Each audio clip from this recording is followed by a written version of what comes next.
Darto adalah lelaki yang keras kepala. Hidupnya digantungkan pada hasil rotan dan kayu, dan akhir-akhir ini pencariannya tidak bagus.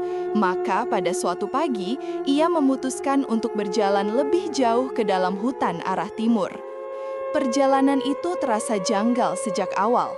Suara burung menghilang, semilir angin mati, ranting-ranting seolah bergetar tanpa arah. Namun Darto tetap berjalan. Ia merasakan sesuatu seperti menarik dari dalam hutan. Bukan suara, bukan wujud, tapi perasaan dipanggil.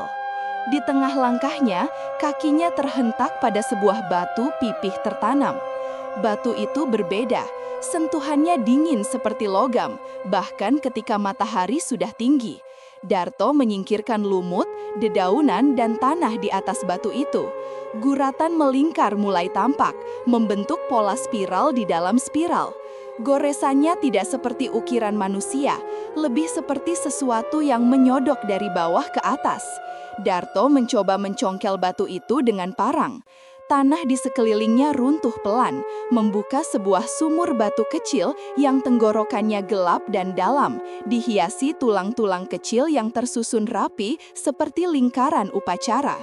Udara tiba-tiba menjadi sangat dingin. Dari mulut sumur itu, samar terdengar suara, bukan jelas, bukan berbahasa, tapi seperti napas seseorang yang sedang bangun dari tidur panjang. Darto merinding. Ia mundur perlahan, dan dari balik semak-semak terdengar bunyi ratakan tulang, pelan tapi teratur, seakan ada yang berjalan dengan kaki rapuh dan panjang. Darto panik dan berlari pulang. Ia tidak pernah tiba. Besok paginya, tubuh Darto ditemukan di pematang sawah. Tidak ada luka fatal, tidak ada darah, hanya garis panjang seperti cakaran dari perut hingga punggung. Kulitnya kering seperti habis disedot air, dan wajahnya tersenyum kecil seperti melihat sesuatu yang menyenangkan. Warga sepakat tidak membicarakannya keras-keras. Namun sejak hari itu, banyak hal berubah. Kabut muncul tanpa waktu, tipis di pagi hari, tebal di malam hari. Kadang masuk lewat celah-celah pintu. Anak-anak mulai sulit tidur. Ada yang terbangun sambil menangis dan menunjuk ke bawah lantai. Ada yang jalan, tapi bukan manusia. Begitu kata mereka. Suatu malam, seorang ibu mendapati putrinya, Rara, sedang duduk sendirian di halaman rumah. Ia memeluk boneka kecil terbuat dari kain mori yang menguning, dijahit kasar, dan matanya dari tanah liat kering. "Apa itu?" tanya ibunya. "Dari ibu yang tinggal di sumur," jawab Rara tenang. Hati sang ibu mencelos. "Sumur mana?" Rara menunjuk hutan timur. "Yang di bawah tanah, yang sudah bangun." Setelah itu, rumah keluarga Tarmiji, orang tua Rara, berubah. Dinding muncul goresan-goresan melingkar. Tikar selalu basah. Bau dupa tercium meski mereka tidak pernah membakarnya. Kadang pada malam hari, terlihat bayangan kecil berjalan melintas di ruang tengah. Karena sudah terlalu banyak kejadian ganjil, kepala desa mengumpulkan beberapa warga untuk memeriksa hutan timur. Mereka berangkat membawa obor dan kentongan. Semakin dekat ke arah sumur batu itu, udara semakin berat, seperti menekan paru-paru dari dalam. Begitu mereka menginjak tanah licin di dekat sumur, terdengar retakan, seperti tulang yang dipaksa menekuk. Seorang pemuda bernama Wito tiba-tiba berhenti. Ia menunjuk ke kegelapan, tangan kirinya gemetar. Di antara dua pohon besar, terlihat sosok berjubah kusut yang menggantung tanpa tanah. Tubuhnya berayun pelan, dan dari bawah jubahnya menetes cairan hitam. Wito jatuh pingsan. Ketika ia terbangun, ia bergumam kata-kata asing yang tidak berasal dari bahasa apapun yang dikenal warga. Tetua desa pucat mendengarnya. Dia menyebut nama yang tak boleh disebut. Beberapa malam berikutnya, warga mulai mengalami mimpi yang sama. Sumur batu besar dengan dinding berlumut. Di sekelilingnya, suara berat melantunkan nyanyian kuno. Dan seseorang berdiri di tepi sumur tanpa wajah. Mereka tak tahu apa arti mimpi itu. Namun, anak-anak tahu. Mereka mulai menggambar simbol melingkar dan spiral di tanah.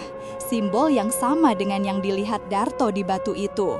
Ketika ditanya dari mana mereka belajar, mereka menjawab, dari lelaki tua yang rambutnya seperti tanah basah. Tidak ada yang berani bertanya lebih jauh. Seorang tetua desa akhirnya membuka rahasia yang selama ini disimpan, bahwa desa Tlogorejo bukan didirikan untuk menjaga tanah keramat, tapi untuk menjaga sesuatu tetap terkunci. Pada masa kerajaan tua yang tidak tercatat dalam Babat, ada satu sosok yang tidak bisa mati, tidak bisa dibakar, dan tidak bisa dikubur. Ia hanya bisa ditidurkan dan dikurung di dalam tanah, di bawah sumur batu yang disebut Watu Kemoro. Sosok itu dijuluki Sing Bebas yang diundang, yang bebas jika dipanggil. Dan semua tanda menunjukkan bahwa seseorang telah memanggilnya kembali. Pada malam bulan mati, Rara menghilang dari kamarnya. Tikar robek, dinding berlubang membentuk spiral besar, dan di tengah ruangan hanya tersisa segumpal rambut kecil yang diikat rapi. Semua orang tahu maknanya. Wadah sudah dipilih.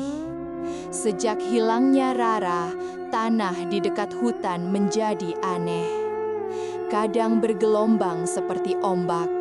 Kadang terdengar suara seperti seseorang menggaruk dinding dari bawah tanah. Kadang terlihat tangan kecil muncul sebentar di permukaan, lalu hilang lagi.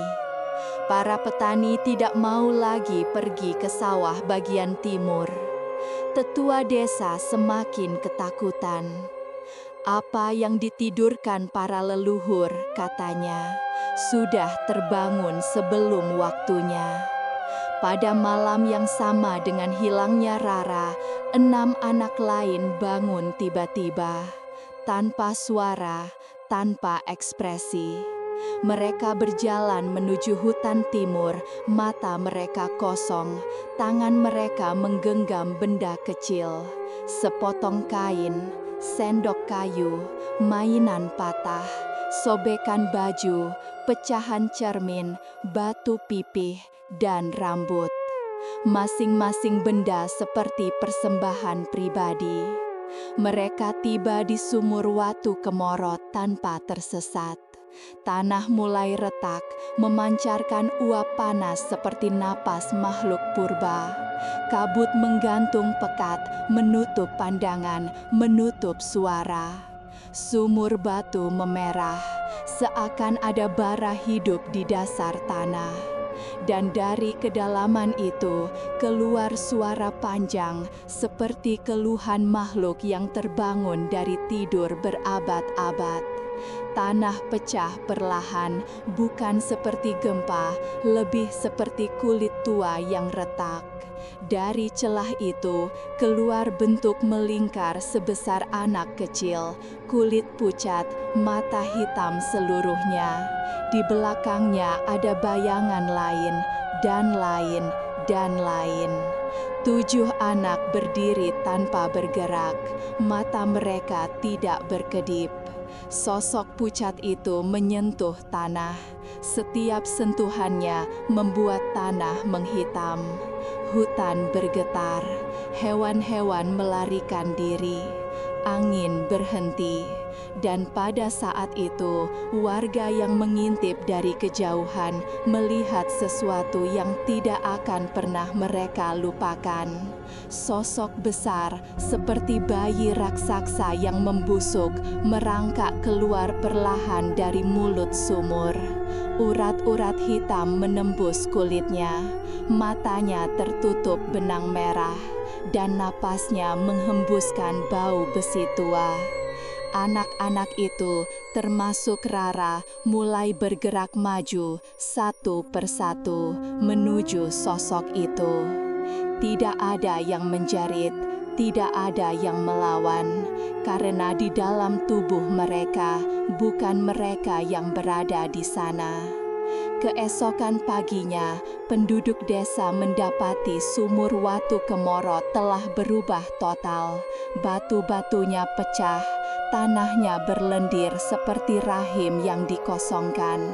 Di sekelilingnya tumbuh 7 pohon, batangnya hitam, cabangnya bengkok, dan akarnya merayap seperti mencari sesuatu untuk diraih.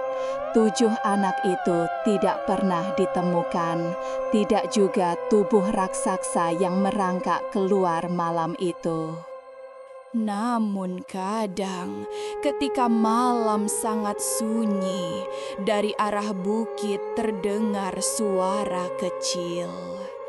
Belum selesai, belum lunas. Dan setiap kali suara itu terdengar, seseorang di desa akan bermimpi tentang sumur batu, tentang spiral yang tak berujung, dan tentang makhluk tanpa wajah yang terus menunggu wadah baru.